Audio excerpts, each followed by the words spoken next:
প্রকৃত অর্থে তারা আমাদের আপন নন। আমাদের প্রকৃত আপন সত্তা হচ্ছেন আল্লাহ রাব্বুল আলামিন। আল্লাহর চেয়ে আপন আপনার কেউ নেই পৃথিবীতে। তো সেই আল্লাহকে আপন করে নেন, আপনি বুদ্ধিমান।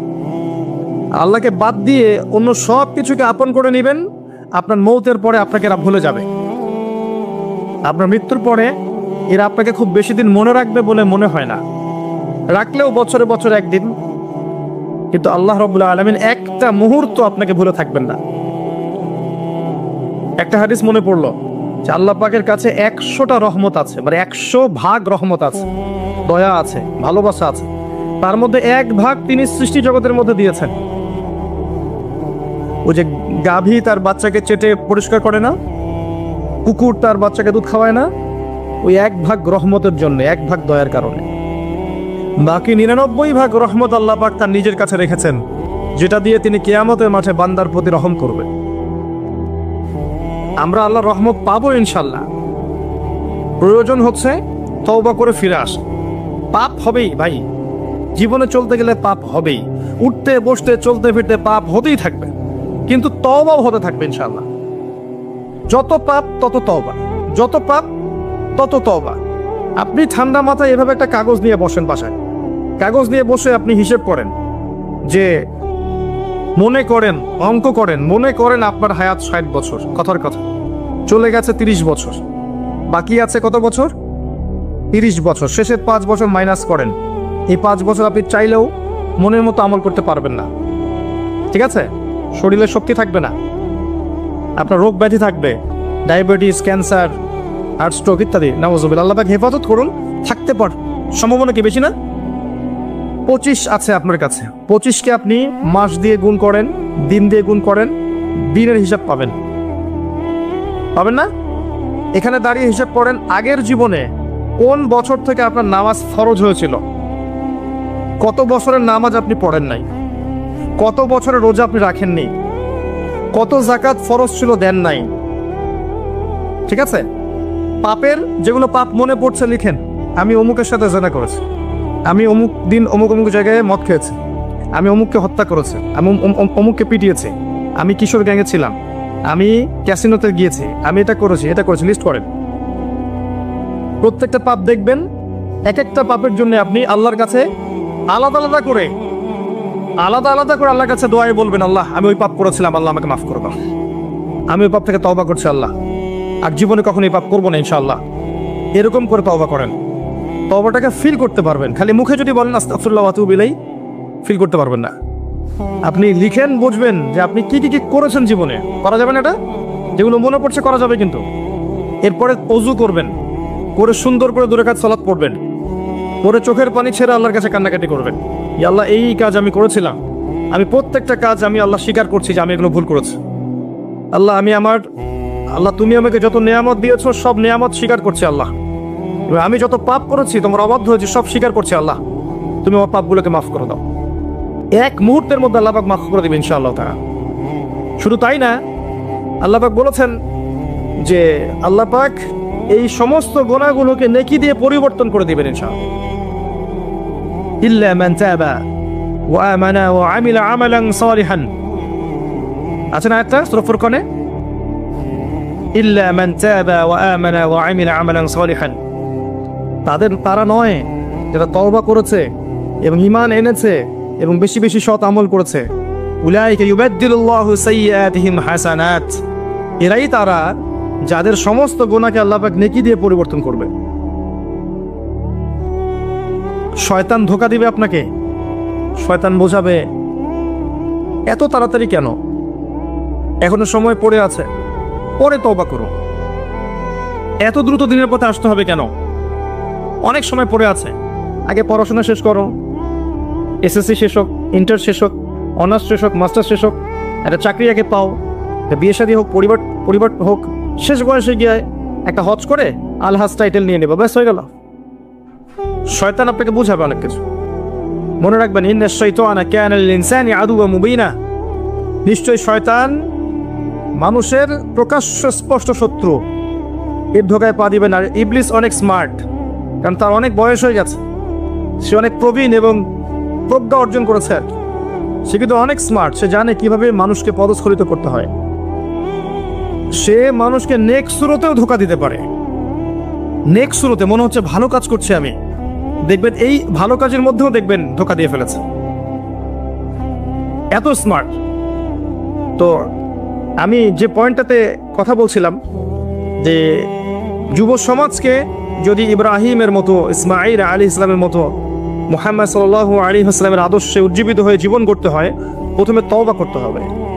খালেস তওবা করে সমস্ত পাপ ছেড়ে দিয়ে বাকিটা জীবন এই যে 25 বছরের টার্গেট করেন, এই 25 বছর আমি কি করতে চাই, আমার লাইফের গন্তব্য জান্নাত, জান্নাতে যেতে হলে আমার কি দরকার, আল্লাহর সন্তুষ্টি। আমি একটা জীবন পেয়েছি, এই 25 বছরের পর আমি আর থাকবো না পৃথিবীতে।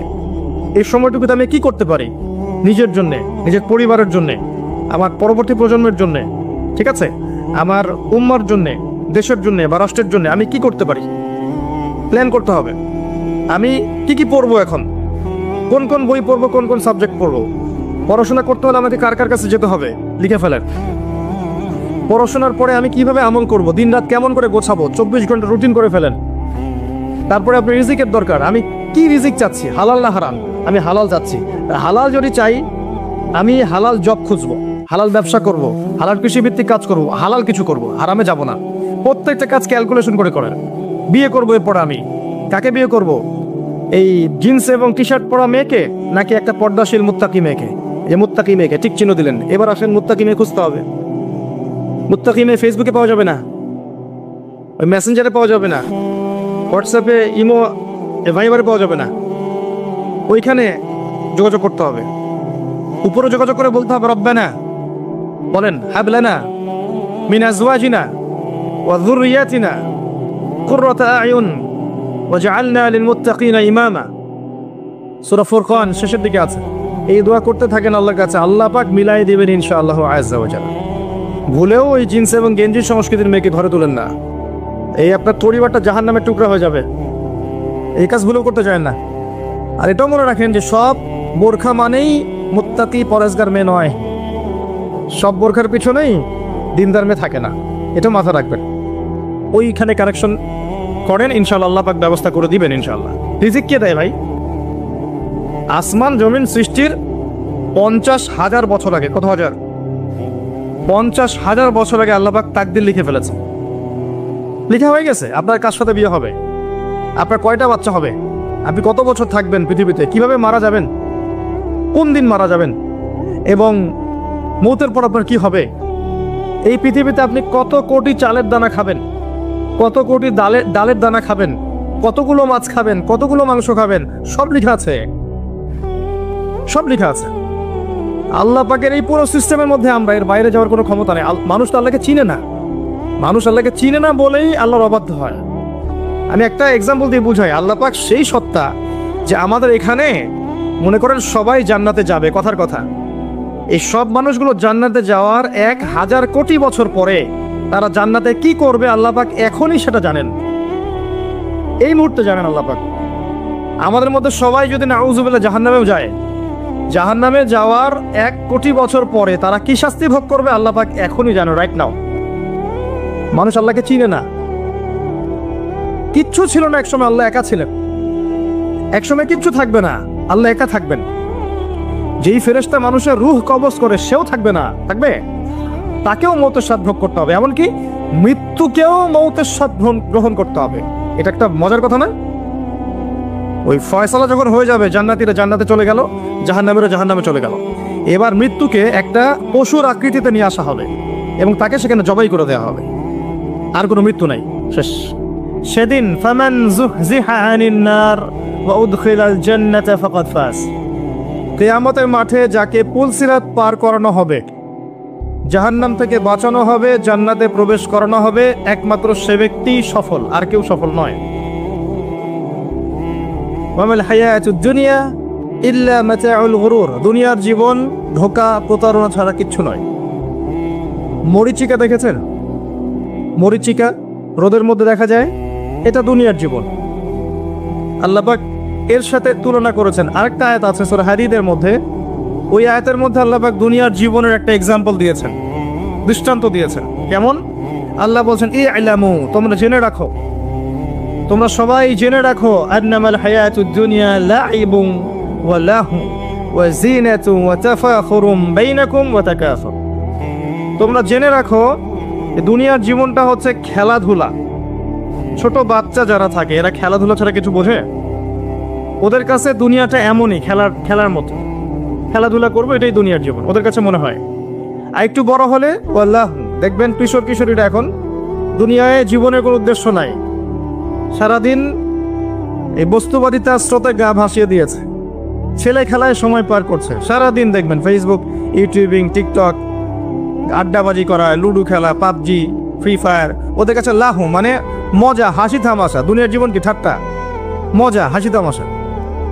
একটু বুঝ বেশি থাকলে ড্রাগ অ্যাডিক্টেড হবে, গার্লফ্রেন্ডকে নিয়ে ঘুরবে, পর্নোগ্রাফিতে আসক্ত হবে, জুয়া খেলবে, ক্যাসিনোতে যাবে। দুনিয়ার জীবন ওদের কাছে এমন।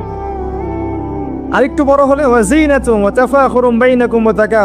আরেকটু বড় যখন হবে, ম্যাচুরিটি আসবে, তখন প্রতিযোগিতা, প্রাচুর্যের প্রতিযোগিতা, কে কত বেশি সম্পদ অর্জন করতে পারে, কার কত বেশি জমি আছে, কার কত সুন্দর স্ত্রী আছে, কার কত বড় চাকরি, কার কত বড় সম্পত্তি, কার কত বড় ক্ষমতা, জনবল কার কত বেশি।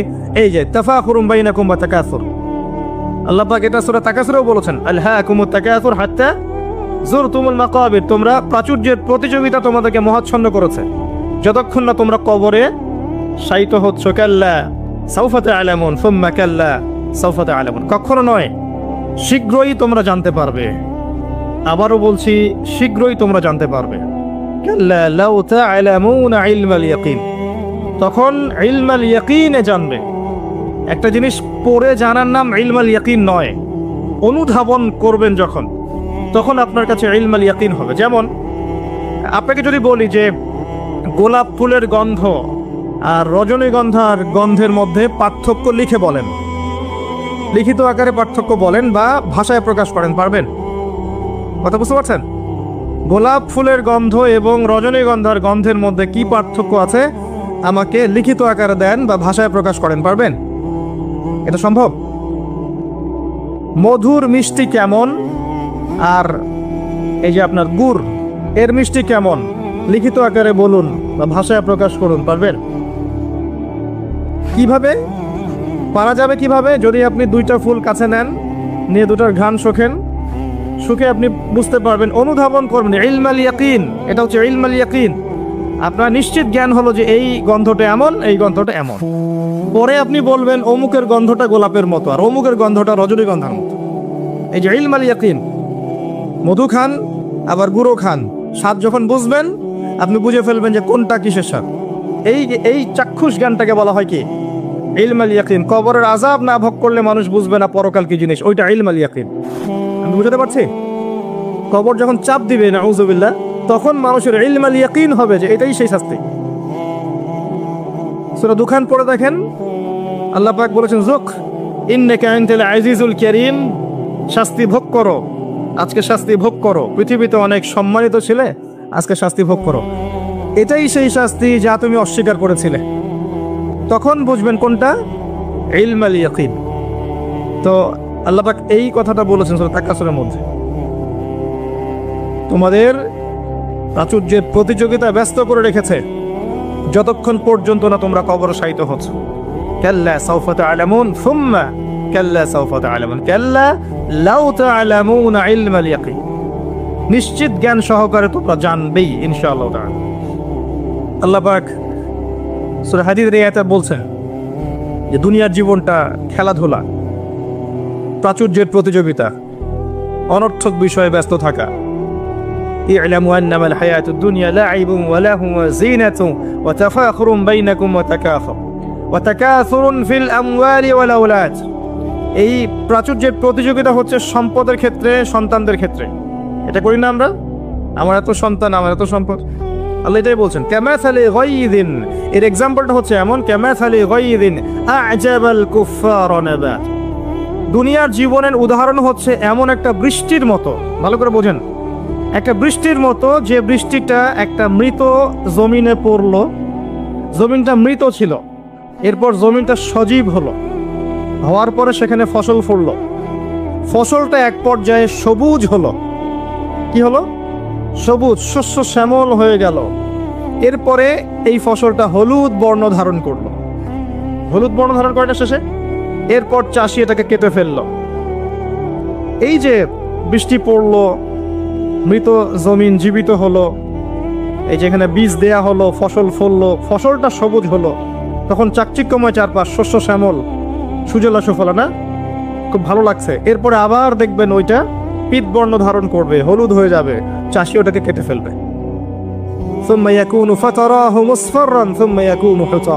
এরপর এই যে ফসলটা কেটে ফেললেন, এটার খড়কুটা পড়ে থাকলো না, এটা দিয়ে আপনি জাল দিবেন, আগুন জ্বালাবেন, তাই না? রান্নার কাজে ব্যবহার করবেন। এই হলো দুনিয়ার জীবন। ওয়াফিল আখিরাতি আযাবুন শাদীদ, আর পরকালের জীবনে স্থায়ী এখানে আছে কঠিন শাস্তি, অথবা ওয়া মাগফিরাতু মিনাল্লাহি ওয়া রিদওয়ান, অথবা থাকবে আল্লাহর মাগফিরাত মানে ক্ষমা এবং সন্তুষ্টি। ওই দুনিয়ার ওই ছোট্ট জীবনটাকে যারা আল্লাহর বিধান অনুযায়ী চালাতে পারবে, পরকালে ওদের শাস্তির কোনো ভয় নাই। লা খাউফুন আলাইহিম ওয়া লা হুম ইয়াহজানুন। এই জীবনটায় যারা তাকাসুর, ভোগবিলাস, লাহু এগুলোতে ব্যস্ত থাকবে, এদের পরকাল হবে আযাবুন শাদীদ, কঠিন শাস্তি। ওয়া মাল হায়াতুদ দুনিয়া ইল্লা মাতাউল গুরুর। এই হলো সূরা হাদীদের আয়াত। দুনিয়ার জীবন প্রতারণা ছাড়া কিচ্ছু নয়। অতএব তোমাদের করণীয় কি, তার পরের আয়াতে বলা আছে, ওয়াসাবিকু ইলা মাগফিরাতিম মির রাব্বিকুম ওয়া জান্নাহ। অতএব তোমরা দুনিয়ার জীবনকে প্রাধান্য না দিয়ে পরকালের দিকে ফোকাস করো, তোমার রবের পথের দিকে ফোকাস করো, ছুটে চলো। তোমরা ছুটে চলো সেই জান্নাতের দিকে যার প্রশস্ততা আসমান এবং জমিনের সমান। ওয়াসাবিকু ইলা মাগফিরাতিম মির রাব্বিকুম ওয়া জান্নাহ আরদুহা কাআরদিস সামাই ওয়াল আরদ উইদ্দাত লিল্লাযিনা আমানু বিল্লাহি ওয়া রাসূলিহি। এটা প্রস্তুত করা হয়েছে কাদের জন্য? যারা ঈমান এনেছে এবং তদনুযায়ী কি করেছে? আমল করেছে। আল্লাহর প্রতি ঈমান এনেছে, রাসূলগণের প্রতি ঈমান এনেছে, তদনুযায়ী আমল করেছে। এই মুমিনদের জন্য জান্নাত প্রস্তুত করা আছে। আল্লাহ পাক এই সূরায় বলছেন কদ আফলাহাল মুমিনুন। কথা বুঝতে পারছেন এবার? সফল কারা হয়েছে? এই মুমিনরা। আর আফলাহার সংজ্ঞা আল্লাহ পাক দিয়ে দিলেন, ফামান যুহজিহা আনিন নার ওয়া উদখিলাল জান্নাহ ফাকাদ ফাজ। পরকালে যে জান্নাতে যাবে, জাহান্নাম থেকে বাঁচবে, একমাত্র সেই ব্যক্তি সফল, আর কেউ সফল নয়।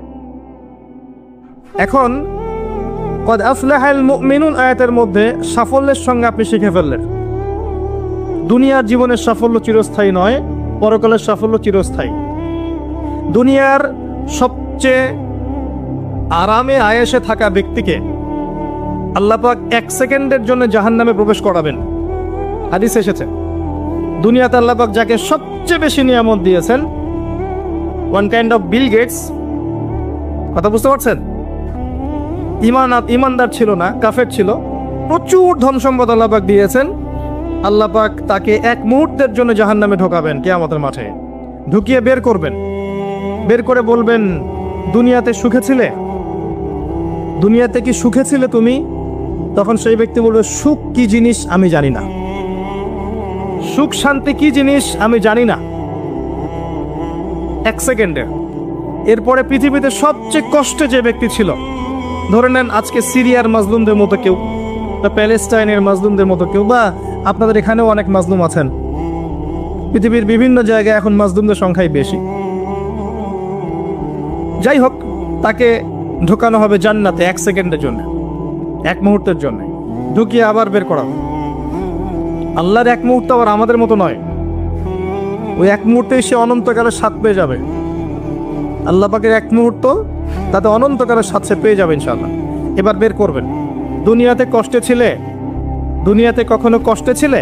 এই ব্যক্তি বলবে, কষ্ট কি জিনিস আমি তো জানি না, কষ্ট কি জিনিস আমি তো জানি না। অর্থাৎ এই হাদিস থেকে বুঝতে পারছি, দুনিয়াতে আমরা যে যত ভালোই থাকি না কেন, পরকালে যদি সফল হতে না পারি, দুনিয়ার জীবন বৃথা। ওই যে বাবু তোমার তো 16 আনাই বৃথা, একটা কবিতা আছে না, পড়েছিলেন? এখন তো এগুলা বই থেকে উঠিয়ে দেওয়া হচ্ছে মোটামুটি।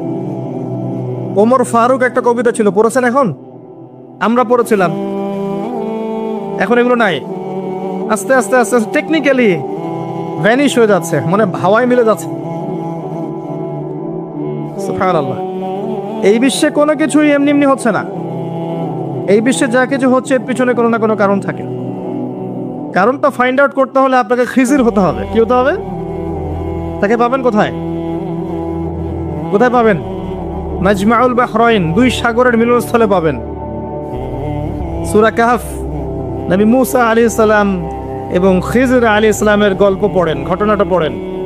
এখানে আপনি দেখবেন খিজির আলাইহিস সালামকে আল্লাহ পাক বাহ্যিক জ্ঞানের সাথে সাথে আধ্যাত্মিক জ্ঞান দিয়েছিলেন।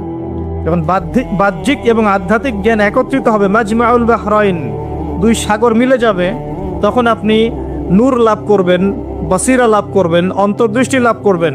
তখন আপনি চারপাশের বিষয়গুলো গভীরভাবে বুঝতে পারবেন ইনশাআল্লাহ। শুধু বাহ্যিক চোখ দিয়ে দেখলে প্রশ্ন করবেন, নৌকা কেন ফুটা করলেন, বাচ্চাকে কেন হত্যা করলেন, আর এই দেয়াল কেন নির্মাণ করলেন? কারণ মুসা আলাইহিস সালাম বাইরের চোখ দিয়ে দেখছিলেন, আর খিদর আলাইহিস সালাম ভিতরের চোখ দিয়ে দেখছিলেন। ভিতরের চোখ তখনই খুলবে যখন এখানে আল্লাহর নূর আসবে। আর নূর পাবেন সূরা নূরের মধ্যে, বলে দিলাম। নূর কোথায় পাবেন? সূরা নূরের মধ্যে। আরো কিছু কাজ আছে নূর পাওয়ার, তার মধ্যে অন্যতম একটা হচ্ছে মনের মধ্য থেকে যাবতীয় হিংসা, গীবত, বিদ্বেষ, তোহমত, এই যে সমালোচনার অপসংস্কৃতি আর অহংকার, রিয়া দূর করে ফেলতে হবে। আর এগুলো চাইলেই দূর করা সম্ভব নয়, এগুলো চাইলেই দূর করা সম্ভব নয়। যাদের মনের মধ্যে এগুলো নাই তাদের সাথে ঘোরাফেরা করতে হবে। হ্যাঁ, যাদের মনের মধ্যে এগুলো নাই তাদের সাথে ঘোরাফেরা করলে, তাদের সাথে ওঠা বসা করলে, তাদের বইপত্র পড়লে, তাদের লেকচারগুলো শুনলে তখন আপনার মধ্যে একটা তাসির হবে। শুধু দূর থেকে কথা শুনে বই পড়ে কিন্তু সব অর্জন হয় না। যদি তাই হতো তাহলে একটা কিতাব ধরিয়ে দিয়েই আল্লাহ পাক ক্ষান্ত হয়ে যেতেন। কিতাব নাজিল করেছে, পড়ে নাও বাসায় গিয়ে। নবী সাল্লাল্লাহু আলাইহি ওয়াসাল্লাম যে সূরাগুলো নাজিল হয়েছে বলতেন বাসায় গিয়ে পড়ে নাও, বাস হয়ে যাবে। ব্যাপারটা কেমন ছিল? তিনি নিজে আমল করেছেন, সাহাবীদেরকে আমল করে দেখিয়েছেন, সাহাবায়ে কেরাম তার সংস্পর্শে থেকে ইসলাম শিখেছেন। এখন ডিফিকাল্ট সিচুয়েশন, আপনি যাবেন কোথায়, কার সংস্পর্শে যাবেন? অনেক ক্ষেত্রে এমনও দেখা যাবে যারা ইসলামের ধারক আর বাহক, তাদের ভিতরে ইসলাম নাই। বাহ্যিকভাবে মনে হবে ইসলামের ধারক বাহক, ভিতরে নিজেরই ইসলাম নাই। তো খুব ডিফিকাল্ট। এই জন্য আল্লাহর কাছে দোয়া করতে হবে, আল্লাহ আমাদেরকে উপযুক্ত আলেম, উপযুক্ত ওলামায়ে কেরাম, উপযুক্ত ওস্তাদ, উপযুক্ত মাশায়েখ এগুলো দান করেন। তারপরে আল্লাহ পাক ইনশাল্লাহ দান করবেন ইনশাআল্লাহ আযজা ওয়া জাল। যাই হোক, পয়েন্ট একটা শিখলাম, দুনিয়ার জীবন চূড়ান্ত না। দুনিয়ার জীবনের সবচেয়ে সুখী ব্যক্তিও জাহান্নামে গেলে বলবে সুখ কি জিনিস আমি জানি নাই। আর দুনিয়ার সবচেয়ে কষ্টে থাকা ব্যক্তি জান্নাতে গেলে বলবে দুঃখ কি জিনিস আমি জানি না। মানুষ দোয়া করলে কয়েকটা জিনিস হয়। মানুষ দোয়া করলে রিজিক যদি হালাল হয়, আকীদায় যদি শিরিক না থাকে, আমলে যদি বেদাত না থাকে, দোয়া করলে দোয়া কবুল হয়ে যাবে ইনশাআল্লাহ। দোয়া করলে দোয়া ডাইরেক্ট কবুল হয়, অথবা আল্লাহ পাক এই দোয়ার বিনিময়ে তার ভবিষ্যতের কিছু বিপদ আপদ ছড়িয়ে দেন। মনে করেন আপনি দোয়া করেছেন, অনেক দোয়া করেছেন, ইনস্ট্যান্ট আপনি রেজাল্ট পান নাই, আপনি জানেনই না এই দোয়ার বদৌলতে আপনার আগামীর বিপদ আল্লাহ কাটিয়ে দিয়েছেন। এটা আল্লাহ জানেন, আপনি জানেন না। অথবা কি হতে পারে, অথবা কিয়ামতের মাঠে এই বিনিময় দেওয়ার জন্য আল্লাহ পাক প্রতিদান রেখে দিবেন নিজের কাছে। এবং আমরা অনেকেই কিয়ামতের মাঠে উঠব, উঠে আল্লাহ পাক আমাদেরকে দেখাবেন, আমল নামা দেখাবেন এবং বলবেন অমুক দিন তুমি এই দোয়া করেছিলে, আমি এই দোয়াটা ওই সময় দেইনি, তোমার জন্য জমা রেখেছি, আজকে সেই দোয়ার বিনিময় তোমাকে দান করব। ওই দিন মানুষ বলবে, আমরা বলবো যে কাশ দুনিয়াতে আমার কোনো দোয়াই যদি কবুল না হতো। কথা বুঝতে পারছেন? দুনিয়াতে যদি আমার কোনো দোয়াই কবুল না হতো, আজকে সব প্রতিদান পেতাম। একজন অসুস্থ ব্যক্তি যার দুনিয়াতে প্রচুর রোগ ছিল, কিয়ামতের মাঠে যখন দেখবে যে এগুলোর প্রতিদান কত হাজার হাজার নেকি সে পাচ্ছে, তখন সে বলবে দুনিয়ার পুরো জীবনটাই যদি অসুস্থ থাকতাম কতই না ভালো। আমি বুঝাতে যাচ্ছি, এরকম অনেক হাদিস আছে, বলতে গেলে রাত শেষ হয়ে যাবে, যে দুনিয়ার জীবনটার মূল্য আল্লাহর কাছে খুব বেশি নয়, একটা মাছির পাখার সমানও নয়। যদি হতো তাহলে কোনো কাফের মুশরিককে আল্লাহ পাক এক ঢোক পানি খেতে দিতেন না। আর আজকে আমাদের চিন্তা চেতনা সমস্ত বিষয় দুনিয়া কেন্দ্রিক। আমাদের পড়াশোনার উদ্দেশ্য দুনিয়া, ব্যবসার উদ্দেশ্য দুনিয়া, চাকরির উদ্দেশ্য দুনিয়া, আমাদের সামাজিক কাজগুলোর উদ্দেশ্য দুনিয়া। সবকিছুই দুনিয়া কেন্দ্রিক। আর আমরা সবাই মনে করছি দুনিয়াই দুনিয়া, এর পরে আর কিছু নাই। মনে রাখবেন, যে ব্যক্তি দুনিয়ার জন্য দুনিয়া করে, শুধু দুনিয়ার জন্যই দুনিয়া করে, সে দুনিয়া পরকাল দুটোই হারাবে। আর যে ব্যক্তি পরকালের জন্য দুনিয়া করবে, সে ইহকাল পরকাল দুটোই পাবে ইনশাআল্লাহ। কথা বুঝতে পারছেন? যে ব্যক্তি দুনিয়ার জন্যই দুনিয়া করবে, সে দুনিয়া আখিরাত দুটোই হারাবে। দুনিয়ার জন্য যদি আমি দিনের কাজও করি তাও হারাবো। কথা বুঝতে পারেন নাই? দুনিয়ার স্বার্থে যদি আমি দিনের কাজ করি, ইসলামকে নিয়ে দুনিয়ার স্বার্থ অর্জন করতে চাই, তাহলে দুনিয়া আখিরাত দুটোই হারাবো। আর যদি পরকালে আল্লাহ সন্তুষ্টি পাওয়ার জন্য আমি দুনিয়া করি, আল্লাহ পাক পরকাল দুনিয়া দুটোই দিবেন ইনশাআল্লাহ। আল্লাহ পাক আমাদেরকে বোঝার তৌফিক দান করুন, আমিন।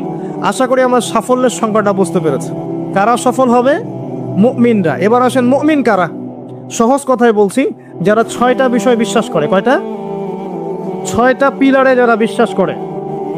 1 নাম্বার, মুহাম্মদ সাল্লাল্লাহু আলাইহি ওয়াসাল্লামকে জিজ্ঞেস করা হয়েছিল না, ইয়া মুহাম্মদ সাল্লাল্লাহু আলাইহি ওয়াসাল্লাম আখবিরনি আনিল ঈমান, আমাকে ঈমান সম্পর্কে বলুন।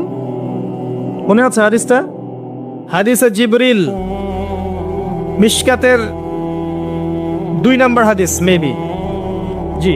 আর মুসলিম শরীফের 9 নম্বর হাদিস। জিবরাইল আলাইহিস সালাম মানুষের বেশ ধরে নবী সাল্লাল্লাহু আলাইহি ওয়াসাল্লামের কাছে এসেছিলেন। তার হাঁটুর সাথে হাঁটু লাগিয়ে বসেছেন, বসে 4টা প্রশ্ন করেছিলেন।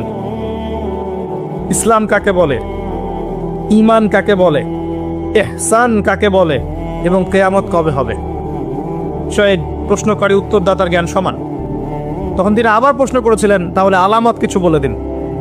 এর উপর বিস্তারিত আমার খুতবা আছে, শুনে নেবেন, ইউটিউবে আছে। তো এর মধ্যে একটা প্রশ্ন ছিল, ঈমান কাকে বলে। নবী সাল্লাল্লাহু আলাইহি ওয়াসাল্লাম উত্তর দিয়েছিলেন, আল ঈমান, ঈমান হচ্ছে আন তুমিনা বিল্লাহ, তুমি বিশ্বাস করবে এক আল্লাহর প্রতি। মুখস্থ করে ফেলবেন, এক আল্লাহর প্রতি ঈমান। ওয়া মালাইকাতিহি, তার ফেরেশতা মণ্ডলীর প্রতি 2 নম্বর। 3 নম্বর, ওয়া কুতুবিহি, তার আসমানি কিতাব সমূহের প্রতি, সমস্ত আসমানি কিতাব সমূহের প্রতি। 4 নম্বর, ওয়া রুসুলিহি, তার সমস্ত রাসূলগণের প্রতি বিশ্বাস করবে। 5 নম্বর, ওয়াল ইয়াউমিল আখির, পরকালের জীবনে বিশ্বাস করবে।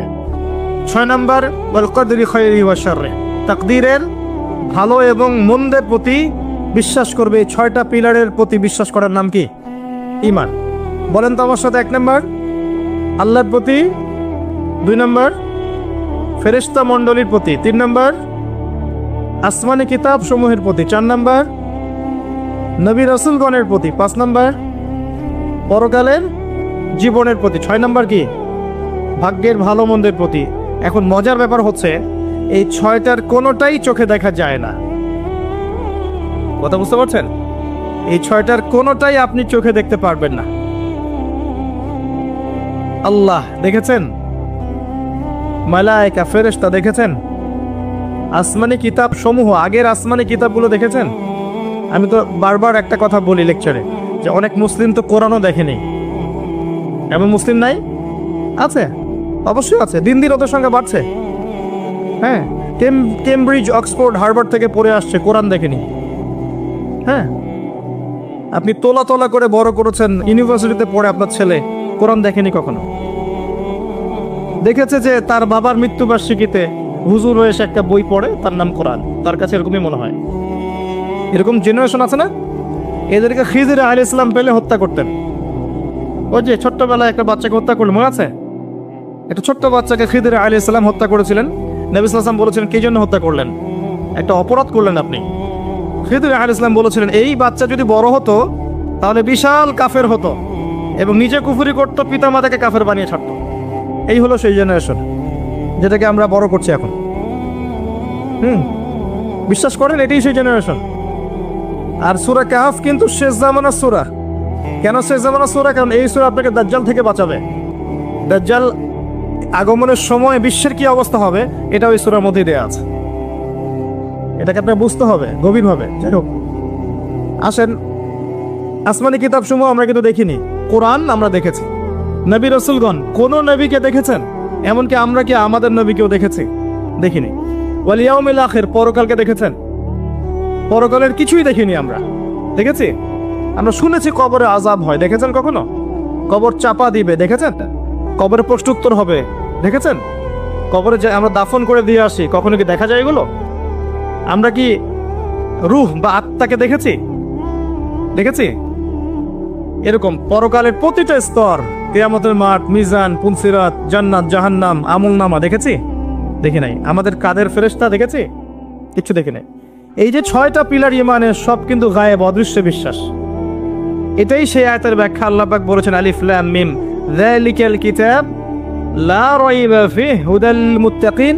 এই বইটা মুত্তাকিদের জন্য হেদায়েত, যে বই কোনো সন্দেহ নাই, যে কিতাবে কোনো সন্দেহ নাই। এই মুত্তাকি কারা? আল্লাযীনা ইউমিনুনা বিল গায়বি, যারা কিনা প্রথমত এই গায়েবের প্রতি ঈমান আনে। এই হলো গায়েবের 6টা পিলার। এখন সবচেয়ে মজার কথা হচ্ছে যে এখনকার শিক্ষা এবং জ্ঞান দর্শন হচ্ছে এমন যে পরীক্ষা নিরীক্ষা, বিজ্ঞান, যুক্তি আর দর্শন দিয়ে কোনো কিছুকে যদি প্রমাণ না করতে পারেন তাহলে তার অস্তিত্ব নেই। এটা আমাদেরকে শিখানো হয়। পশ্চিমারা এটা শিখিয়েছে। পশ্চিমারা এটা শিখিয়েছে যে পরীক্ষা নিরীক্ষা, পর্যবেক্ষণ, যুক্তি, দর্শন, বিজ্ঞান, এগুলো দিয়ে যদি আপনি প্রমাণ করতে না পারেন কোনো কিছুকে, তাহলে এগুলোর কোনো অস্তিত্ব নেই। এজন্যই তারা ইমানের 6 পিলারের কোনোটাতেই বিশ্বাস করে না। কথা কি বুঝতে পারছে?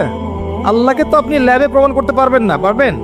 আর আল্লাহ যদি সামনে থাকতেন তাহলে কি ফেরাউনও তাকে সাজদা করতো না? করতো না? তাহলে কি দুনিয়ার জীবনটা কোনো পরীক্ষা হতো? হতো না। যাই হোক, এই যে মালায়েকা, আপনি কি ল্যাবে প্রমাণ করতে পারবেন? পারবেন? পারবেন না। রূহ বা আত্মাকে প্রমাণ করতে পারবেন? স্বপ্নের ব্যাখ্যা দিতে পারবেন? ঘুম, মানুষ যে ঘুমায়, ঘুমের মধ্যে হাসে এবং কাঁদে, আছে না? ঘুমের মধ্যে ভয় পায়, ব্যাখ্যা করতে পারবেন? পারবেন না। এই যে পরকালের জীবনের, কবরের আযাব,